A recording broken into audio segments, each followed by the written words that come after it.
Welcome back to the second part of the box build. Today we're going to be finishing this thing up. I'm going to start off showing you a little bit of the hinge design here. We've got a bolt that fits pretty snug in the tubing there.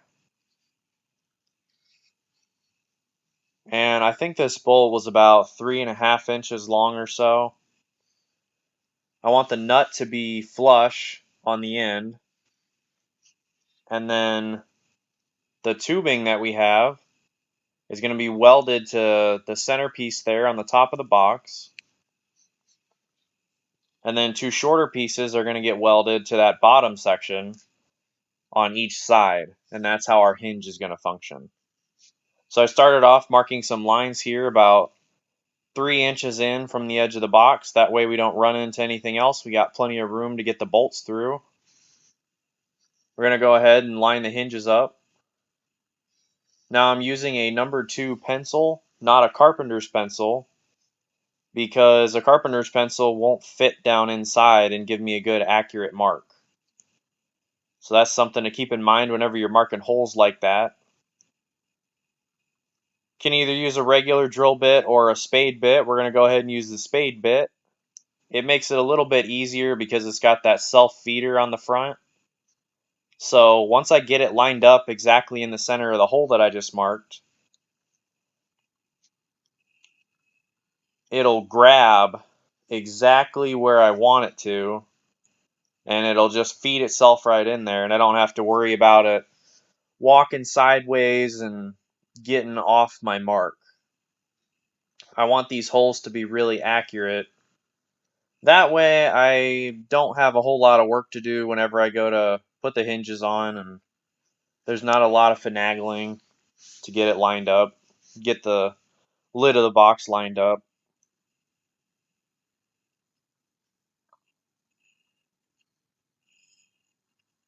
Once you get that type of bit started right there, it just pulls itself right through the wood. I've noticed it's better to run these a little bit quicker. If you try to run them too slow, they'll tear out the wood. You run them just a little bit faster speed, they tend to run smoother.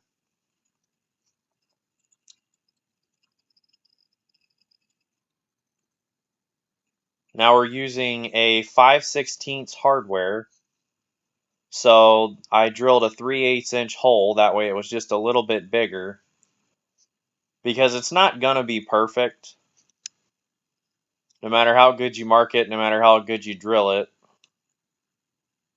It'll give you a little bit of wiggle room to move that thing around. Get it exactly where you want it when you go to actually tighten down the bolts.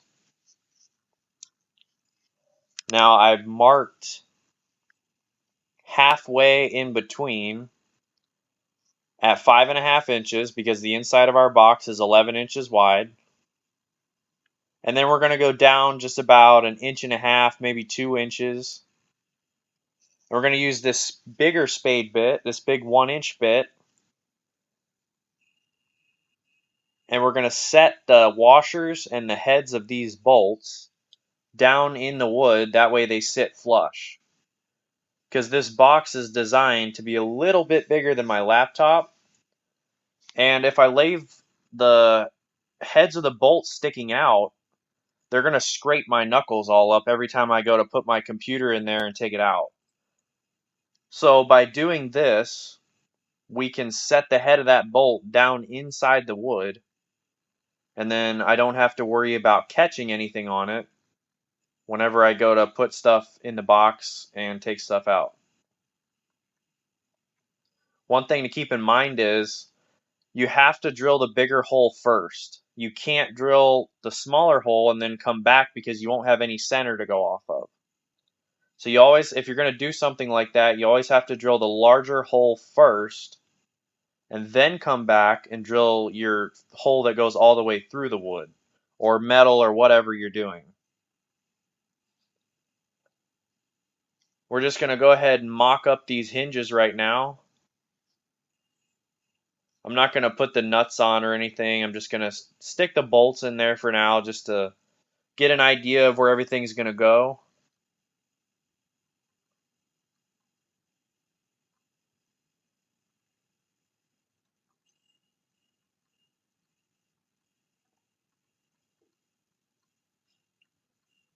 So I've got the big square out here, and we're going to just put some lines on the box. They're going to be diagonal lines, and they're just going to be kind of random. They're not super accurate. I'm not really measuring anything. I'm just putting the lines where they look like they'll fit nicely. Now, the reason I've got the hinges on here right now is because I want to see where everything is going to sit. I don't want these lines to intersect with anything that's going to cause a problem or weaken the integrity of the box at all, or have any issues with functionality or the way it looks. So I'm going to go on the top, the front, the back, the sides, all the way around. Everything except for the bottom of this box is going to get a line on it. And they're going to go different directions. They're going to intersect.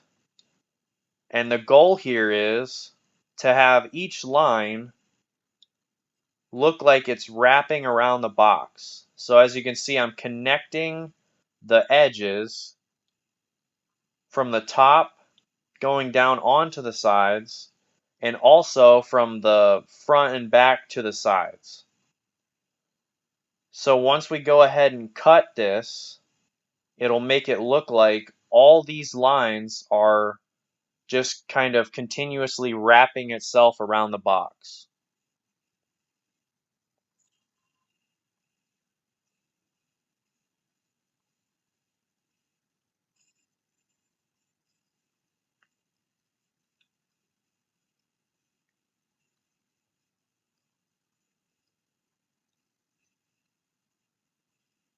I'm using a flap wheel here, and I believe it's 80 grit. Now, this is actually made for metal, but if you think about it, it's basically just a disc that has a bunch of sandpaper glued to it. So you can use it to sand anything that you would sandpaper that you would use sandpaper to, you know, sand down. So there's no reason why you can't use something like this on a piece of wood or a piece of plastic or whatever, as long as it doesn't gum it all up and, cause an issue. But it works great on wood. These are the same discs that I use here in the welding shop. The only thing I have to say about it is, don't use a disc that is too low of a grit. If it's too aggressive, it might tear the wood out more. And don't use a disc that you've already used on metal. It has to be a clean disc that's fresh, right out of the package, or you've only ever used it on wood. Because if you use it on metal first, and then you try to use it on the wood, it's going to scratch it up. You're going to have little particles on there. It's going to have oil worked into it. It's going to stain the wood. It's going to look bad. So you can see I'm just working my way across here, making these grooves a little bit deeper. You want to take off just a little bit at a time.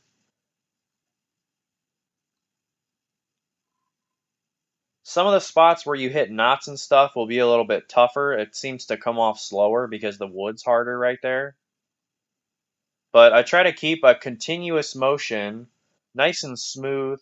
If you go too fast, you won't be able to hold a straight line. And it'll get all squirrely on you because it's not biting down in.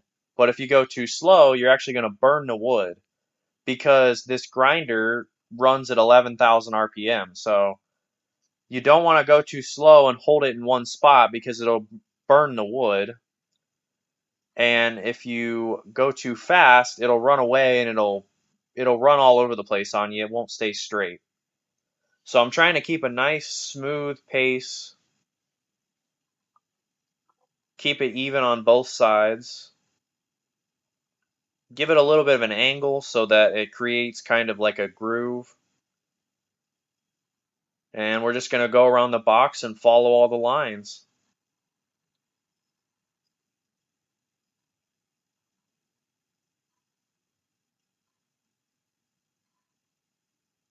Another thing that I noticed is it is easier to go against the motion of the wheel.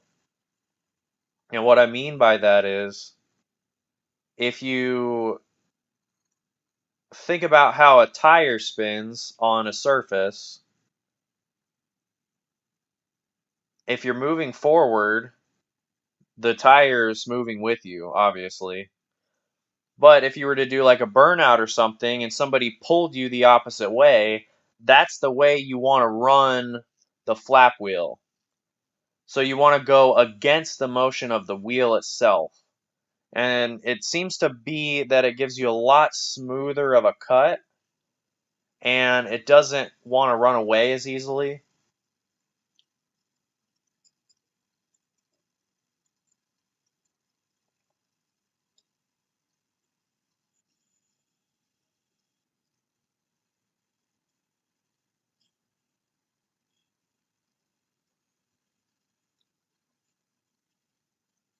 Now I'm trying to keep everything lined up here.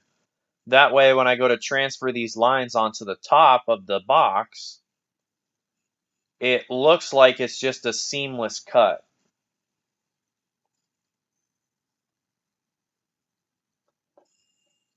I don't want to put a line on the side and then have a line on the top that's, not lined up and have it look really weird and be crooked or, you know.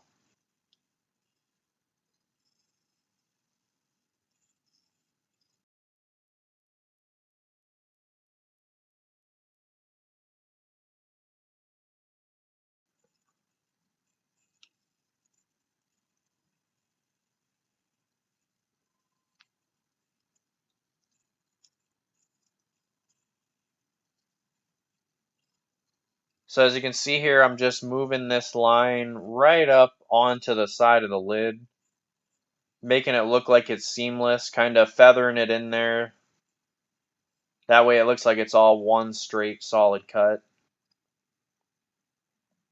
Now I took the hinges apart, and I took the top part of the hinge, and I'm bolting the top part of the hinge to the bottom side of the lid, just temporarily.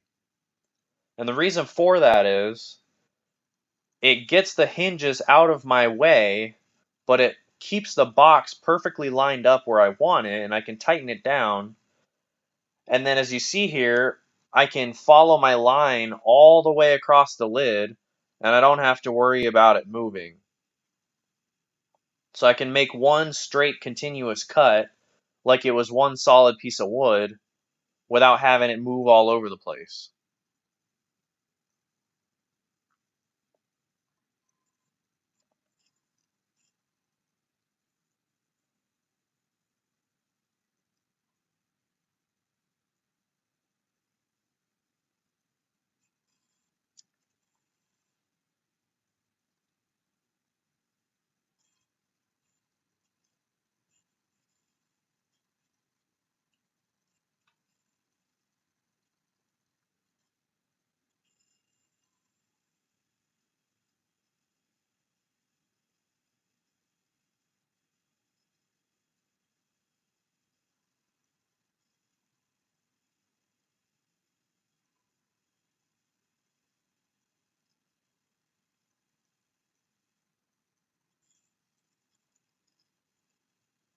I absolutely love using a grinder on wood like this.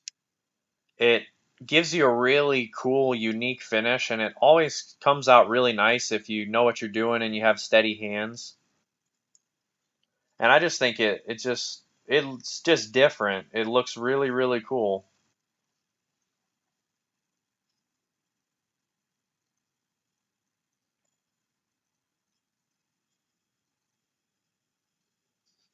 So I was thinking about what I wanted to do for a way to open the lid.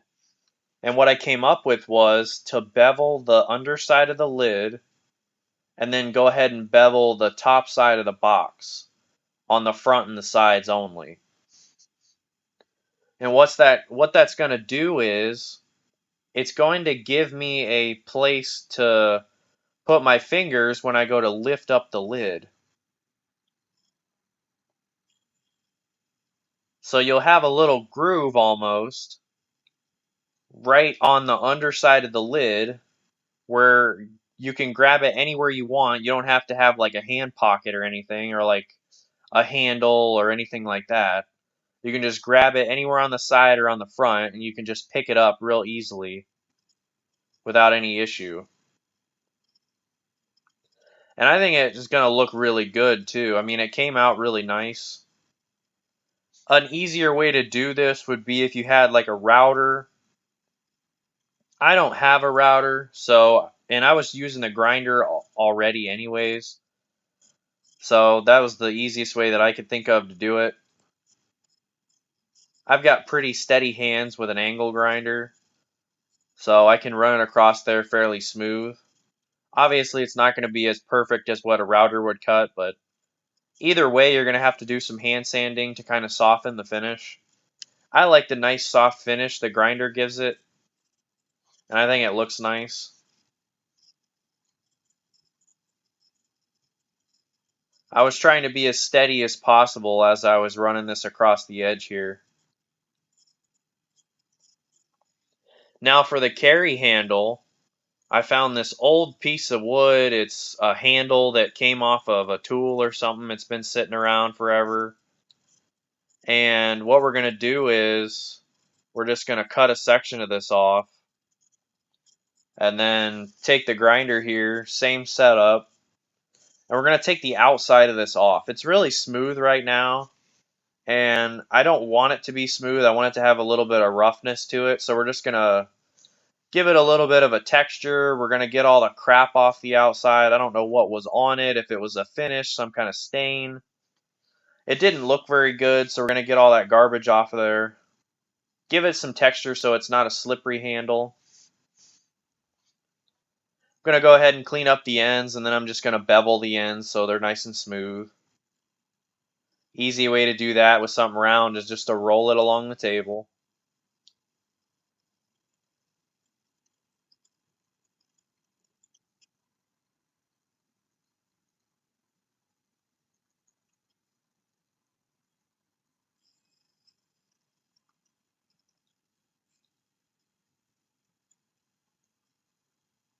Now, once all of the building is done and once all of the grooves are ready to go, now I've got my handle made. I'm going to go back over everything and just hand sand it. I've got a 240 grit sandpaper here. Once again, it's the same stuff that I use in the welding shop. It works just fine on wood, just as well as it does on metal. We're just going to go over all the surfaces. We're going to go over all the grooves. We're going to hit all the edges, the corners. We're going to go over the holes that we drilled and get rid of any little pieces that might be sticking out. Just make it smooth. Make sure you're not going to get any splinters when you're handling the box. It's going to stain a lot nicer later on if it's got a nice smooth finish to it. And it's just going to look good. It's going to look professional when we're done with it.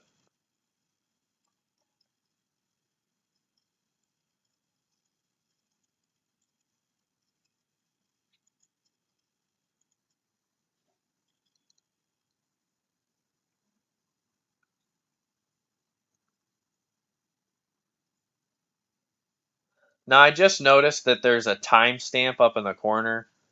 I don't know why that got turned on or how it got turned on. That's not even the right date. That's not when I filmed this video. So I'll probably try to figure out what the deal is with that for the next video. But I have no idea why that's even on there. So don't really pay any attention to that.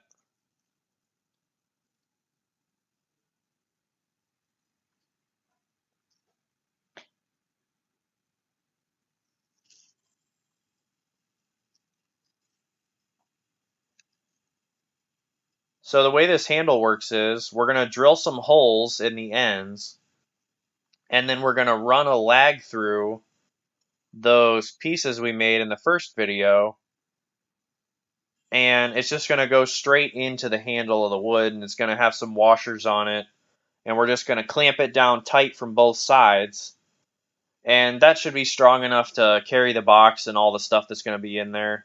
The box itself is going to be fairly light because everything's made out of pine, and the stuff I'm putting in there isn't really that heavy either, so it doesn't need to be like a super heavy duty handle. I mean, this is already overkill as it is. This is one of the more fun parts of doing something like this, especially on this build, is going through and burning all the grooves.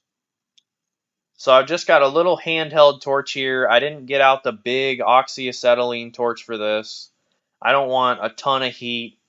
I just need enough to give that nice caramel burn down in that groove.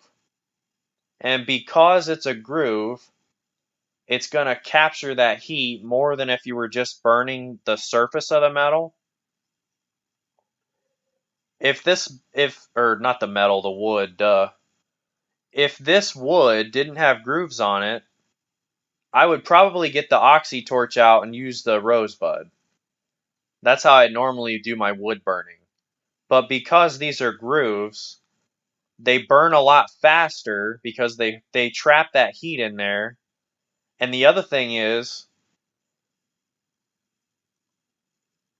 you don't need as much heat. And you want it to be a smaller flame, that way it's concentrated. As you can see, I'm getting a little bit of kind of a spillover up on the top side on the face. And if you used a big rosebud or a big, really hot torch, you're going to end up burning a lot of the face of the wood whenever you want to keep this centralized just down in that groove. I'm going nice and smooth. If you want to darken an area up, just go over it again. You can see we hit a little bit of sap there. We're going to use this early American finish that I had just sitting on the shelf. But like I said, you want to just take it smoothly when you're burning the wood like that. If you stay on the area too long, it's going to burn it up and ruin it. You can make it light, you can make it darker, just whatever you prefer. It's really not that hard.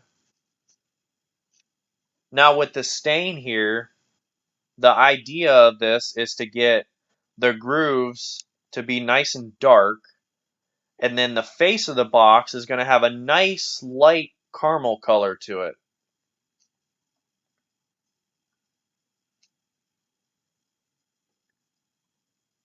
So what I'm doing is I'm taking my rag. This is just like a microfiber cloth. You don't want to use anything that's going to be, like a paper towel or something that's going to leave fuzzies all over it. You don't want a rag that's going to fall apart on you. A nice good cloth. Microfiber seems to work all right. So I'm going over the grooves twice. I'm dipping it in the stain. I'm getting a good amount on the rag. I'm going through the grooves. I let it soak it up for a second or two. And then I go back in there again and hit the grooves a second time. That way they're nice and saturated, nice and dark.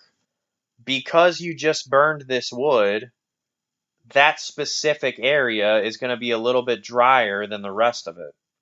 So it'll really soak up that stain, and you can get plenty of it in there, and you can, the more coats you put in there, the darker it'll get, depending on what kind of stain you have. And now I'm not dipping my rag whenever I go to do the face. So whatever residue is left on there from doing the grooves, that's the only stain I'm putting on the face.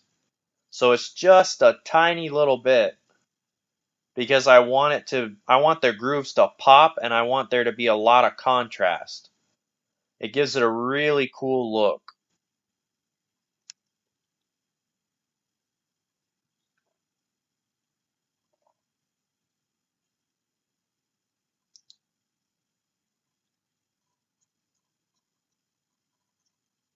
You'll probably have to work the stain into your end grains a little bit more. They don't really seem to absorb stain the same way that the face of the board does. It just depends on the type of wood, and usually on an end grain like that, it's going to be a little bit darker, so that's something to keep in mind. That's one of the reasons why I put the longer boards on the outside, so the end grains would be on the ends of the box and you wouldn't see them on the front of the box.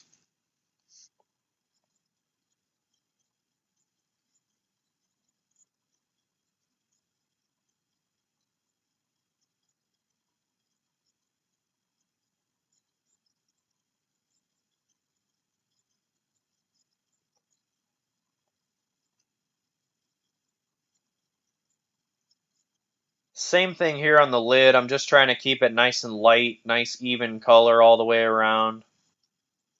We're going to do the same thing with the grooves that we did for everything else.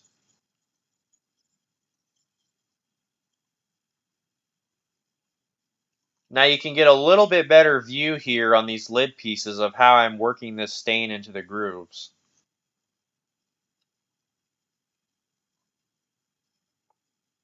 I'm putting a lot more focus and effort on that and making sure I get it as dark as I want it to look.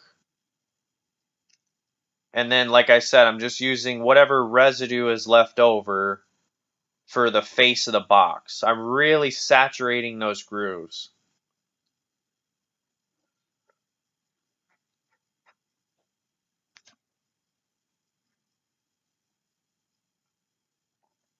Another thing to keep in mind whenever you're working with a stain like this, you can see I'm wearing gloves. I really like these black nitrile gloves. You can buy them by the box. I buy them by the case, and they work great for everything. The only thing you can't use them on is acetone. But everything else, lots of chemicals they work with. They're good for painting. It's easy to just grab a pair of gloves out of the box. They're disposable. You use them, you throw them away. You don't have to wash your hands and use chemicals, and it saves you a lot of time and effort. I don't mind getting dirty, getting grease and oil on my hands, but when it comes to painting and stains and stuff like that, it just really saves you a lot of time to be able to just pull those gloves off and throw them away. Not to mention, it keeps the oil on your hands off of whatever you're working on.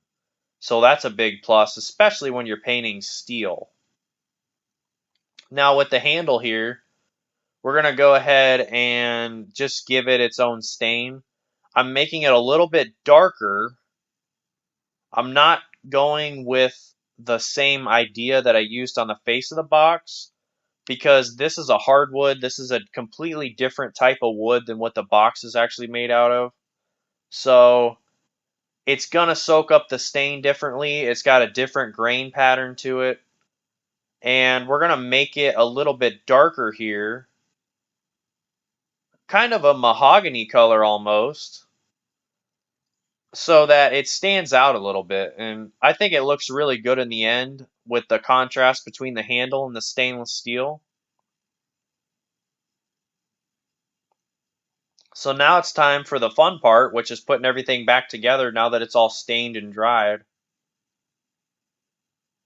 Like I said, everything we're using on here is all stainless steel. It's all 18.8 hardware, and it's all 304 flat bar and tubing. Now, 18.8 and 304 are the same thing. It's just two different names. Usually you're going to hear 18.8 for hardware, and you're going to hear 304 used for, you know, plates and tubing and whatever else.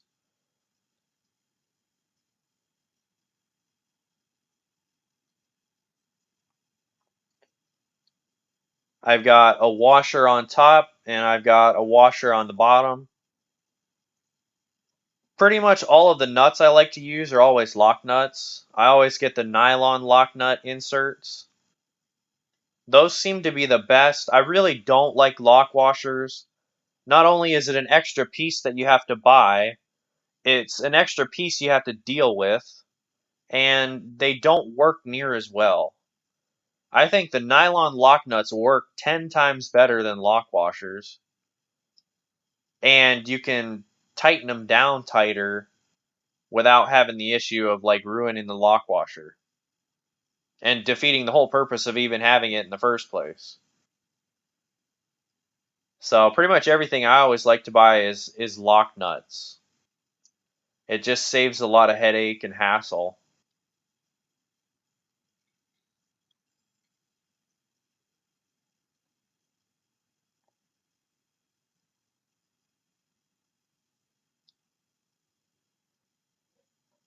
So I'm getting everything lined up here. I'm not going to tighten down everything all the way right now.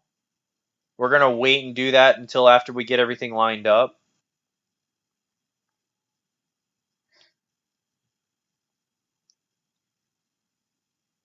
I'm getting it to the point of where it's almost just a little bit snug, but there's a little bit of play left in it. That way I can still move it, adjust it, get it square, and then once I have it exactly where I want it, I'll go ahead and tighten it down. And that's another nice thing about these lock nuts. I mean, they don't move. Once you put them on there, they stay where you put them and they're not going to wiggle all around. Now with these big bolts here on the back, I didn't have lock nuts for these. These were extra that I just had laying around in one of the miscellaneous bins. So this is just a regular nut. I'm going to use some super glue here to hold the nut in place. And it's not really a big deal because these bolts are so big that if I ever needed to take them off, I could just break the super glue. We're going to tighten these down to where they're snug, but I don't want to make them too tight because then my hinge won't function properly. It'll squeeze it and it'll pinch it in the middle. So I'm making these nice and snug, but leaving it, you see this, the lid stands up there by itself, which is nice.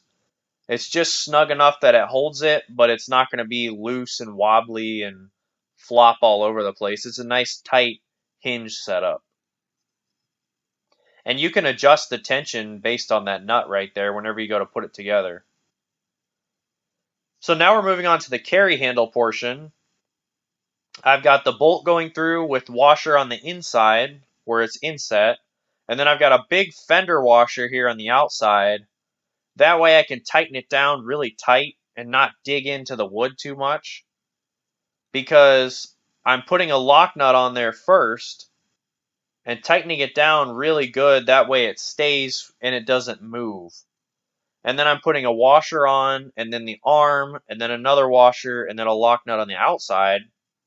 And I'm using that lock nut on the outside as my tensioner to control how tight or loose that arm is going to be.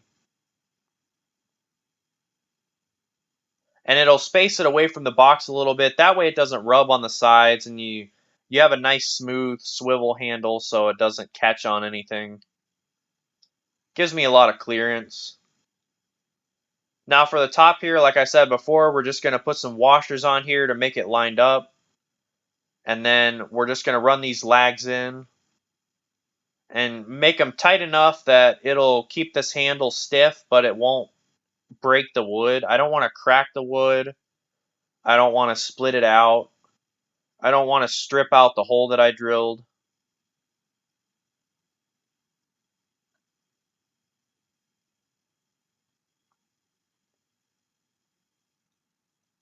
And here you go. This is the finished product. I think it came out awesome. I'm really happy with the results. I'm actually going to be selling boxes like this on my Etsy, so if you want to buy one, go check that out. And thanks for watching.